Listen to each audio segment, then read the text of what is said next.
Pencemaran air adalah masuknya atau dimasukkannya makhluk hidup, zat, energi, dan atau komponen lain ke dalam air oleh kegiatan manusia sehingga kualitas air turun sampai ke tingkat tertentu yang menyebabkan air tidak berfungsi lagi sesuai dengan peruntukannya.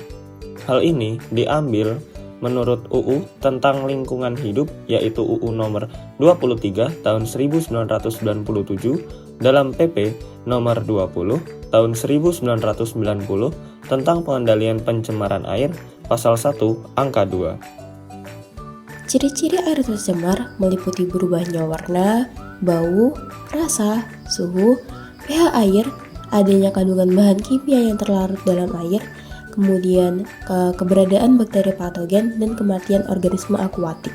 Kemudian, untuk contoh kasus pencemaran air di Jakarta, ini itu disebabkan oleh beberapa faktor. Yang pertama, kasus pencemaran air sungai akibat pembuangan limbah domestik dan industri.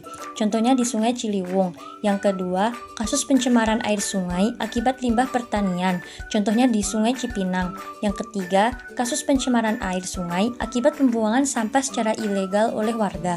Contohnya di Sungai Sunter. Kemudian yang keempat, kasus peningkatan logam berat dalam air tanah akibat limbah industri. Contohnya di daerah industri yang berada di sekitar Cikarang dan Bekasi. Yang kelima, masalah pencemaran air penggunaan pestisida dan pupuk kimia. Contohnya di Depok, Bogor, dan Tangerang. Kemudian yang keenam, pencemaran akibat penimbunan dan penyimpanan limbah di TPA. Contohnya di TPA Bantar Gerbang. Faktor penyebabnya terdiri dari 3. Yang pertama ada aktivitas pembangunan yang merupakan salah satu sumber pencemar utama dari jenis pemanfaatan lahan jalan raya, dan konstruksi adalah sedimen sehingga memungkinkan masuknya sedimen akibat pembukaan lahan ke dalam perairan. Yang kedua ada limbah domestik. Akibat dari masih minimnya fasilitas pengolahan air limbah buangan kota dan masuknya beban limbah dari berbagai kegiatan tersebut tanpa didukung oleh kemampuan daya tampung sungai yang memadai, maka terjadilah pencemaran. Yang ketiga, ada sarana sanitasi yang belum memadai.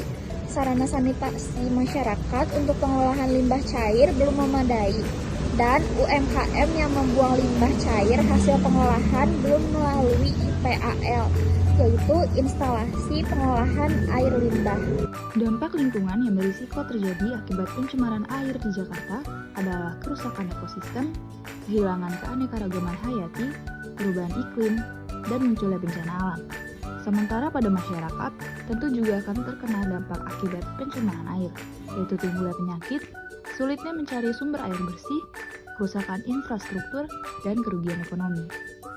Upaya penanggulangan pencemaran air dapat dilakukan antara lain. Yang pertama, pengolahan limbah domestik dan industri, yaitu dengan cara membangun instalasi pengolahan air limbah atau IPAL. Yang kedua, pengurangan penggunaan bahan kimia berbahaya. Yang ketiga, reboisasi dan konservasi tanah. Dan yang keempat, peningkatan kesadaran masyarakat dengan cara edukasi dan kampanye mengenai pentingnya menjaga kebersihan air. Yang kelima, pengaturan dan penegakan hukum. Yang keenam, penggunaan teknologi ramah lingkungan. Dan yang terakhir, restorasi ekosistem air. Upaya-upaya tersebut memerlukan kerjasama antara pemerintah, industri, masyarakat, dan organisasi non-pemerintah untuk dapat berjalan efektif dan berkelanjutan. Video ini menyimpulkan bahwa pencemaran air di Jakarta dapat bervariasi dari rendah hingga tinggi tergantung pada lokasi dan faktor-faktor seperti limbah industri, limbah domestik, dan penggunaan bahan yang tidak tepat. Beberapa daerah mungkin memiliki tingkat pencemaran yang lebih tinggi akibat kepadatan penduduk dan aktivitas industri. Upaya pengelolaan limbah dan peningkatan kesadaran lingkungan dapat membantu mengurangi pencemaran air di wilayah tersebut.